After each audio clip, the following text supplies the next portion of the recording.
In ancient Israel, a land often besieged by its enemies, a prophecy foretold the birth of a remarkable man. His name would be Samson, a Nazarite from birth, set apart by God for a divine purpose.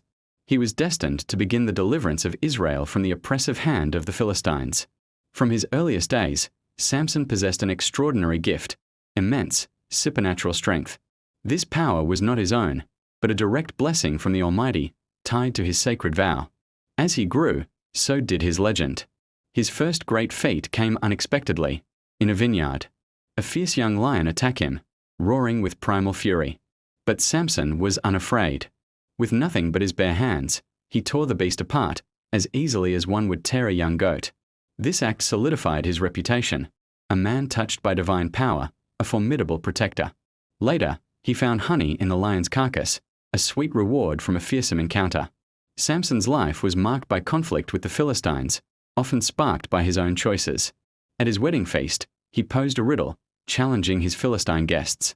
When they coerced his wife to reveal the answer, Samson's fury was unleashed. He struck down 30 Philistine men, taking their garments to pay his wager. His acts of vengeance continued, a one-man army against an entire nation. He tied 300 foxes together, setting their tails ablaze to destroy Philistine fields. When the Philistines sought to capture him, his own people delivered him, bound with new ropes. But the Spirit of the Lord came upon him, and the ropes melted from his arms like flax. He found the fresh jawbone of a donkey and used it to strike down 1,000 Philistine men. His strength was unmatched, his victories legendary, making him a judge over Israel for 20 years. One night, in Gaza, the Philistines lay in wait to capture him at the city gates. But Samson rose at midnight, and with incredible power, he tore the gates from their hinges. He carried them, posts and all, to the top of a hill overlooking Hebron, a testament to his might. Yet, Samson's greatest weakness was not physical, but in his heart, drawn to Philistine women.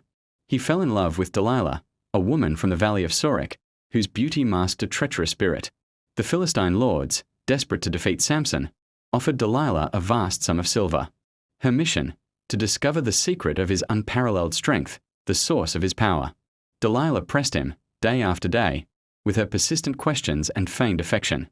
Samson, blinded by love, initially toyed with her, giving her false answers. First, he claimed new bowstrings would bind him, but he snapped them like thread. Then, new ropes, which he broke as if they were mere strings.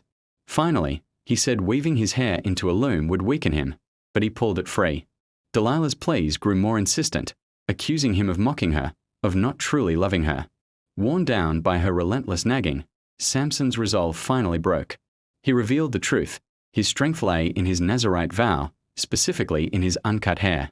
If his hair was shaven, his strength would depart, and he would become like any other man. Delilah knew this was the truth. She immediately sent for the Philistine lords. While Samson slept, his head resting on her lap, Delilah called for a man to shave his 7 locks. The sacred vow was broken. His strength, his divine gift, began to leave him. Delilah cried out, "The Philistines are upon you, Samson." He awoke, expecting to shake them off. But this time, his strength was gone. The Lord had departed from him. The Philistines seized him, gouged out his eyes, and took him to Gaza. There, he was bound with bronze chains and forced to grind grain in the prison mill. The mighty Samson, once a terror to his enemies, was now a broken, sightless slave. But even in his despair, a subtle change began. His hair, slowly but surely, started to grow back. He reflected on his life, his pride, his failures, and his straying from God's path. A glimmer of hope, a whisper of redemption, began to stir within his heart. The Philistine lords gathered for a great festival to their god Dagon, celebrating Samson's capture. They brought Samson out from the prison, to mock him and entertain the thousands gathered. He was made to perform, a spectacle of their triumph, a symbol of their god's supposed victory. Samson, weary but resolute, asked the boy leading him to guide him to the main pillars of the temple. "Let me feel the pillars on which the house rests, that I may lean against them," he requested. Then, Samson cried out to the Lord, a final, desperate prayer for strength. "O Lord God, please strengthen me just this once more, that I may be avenged on the Philistines." With all his might, he pushed against the pillars, one with his right hand, one with his left. The pillars groaned, the temple foundations trembled, and the structure began to crack. "Let me die with the Philistines," he cried, as the entire temple collapsed in a thunderous roar. Samson died, but in his death, he killed more Philistines than he had in his entire life. His brothers and family came to retrieve his body, burying him in the tomb of Manoah, his father. The story of Samson is a complex tapestry of divine power, human frailty, and ultimate redemption. He was a judge, a hero, and a flawed man whose life served God's greater purpose. His tale reminds us that even in our weaknesses, God's strength can prevail, and His plans endure. Thank you so much for joining me for this story today. If it resonated with you, please consider liking this video and subscribing for more content that explores these powerful narratives of hope and transformation. We'll see you next time.